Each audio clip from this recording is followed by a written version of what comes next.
అలాగా ఆ సెట్లో అప్పుడు అక్కడి నుంచి హరికృష్ణ ఆఖరి శ్వాసగా నేను కలిసినప్పుడు ఇద్దరు బెస్ట్ ఫ్రెండ్స్. హరికృష్ణ గారు మీరు బా చాలా బ్రహ్మంగారి చేతి షూటింగ్ వెళ్ళాం.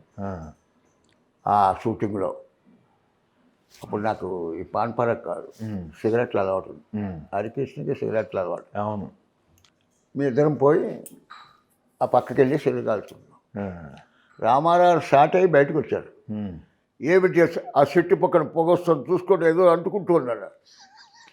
అబ్బో బాబోయ్, ఈ అమ్మ చెట్టు వెనకాల కూడా సిగరెట్ కాల్చుకున్నాడు ఈ పెద్ద ఆయన అని అలా పరిగెత్తుకుపోయాం మేము.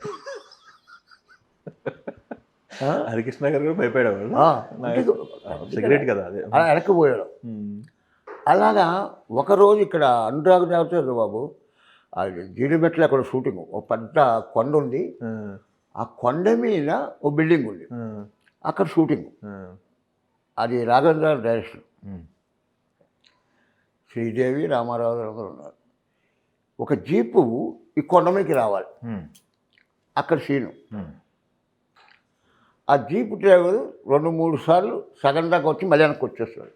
ఎక్కలేకపోతాడు. ఎక్కిలేకపోతున్నాడు. ఏమైంది, పైకి తీసుకురండి జీపు అన్నాడు రామారావు గారు. హరికృష్ణ అన్నగారు, అది ట్రై చేస్తున్నట్టు రాదు, అది మీకు తెలియదు డ్రైవింగ్ది. అది సగం దాకా వస్తుంది మళ్ళీ వెనక్కి వెళ్ళిపోతుంది కదా, ఎక్కించలేదు కష్టం. ఆ సీన్ అక్కడే కింద తీయచ్చు కదా హరికృష్ణ గారు అన్నారు.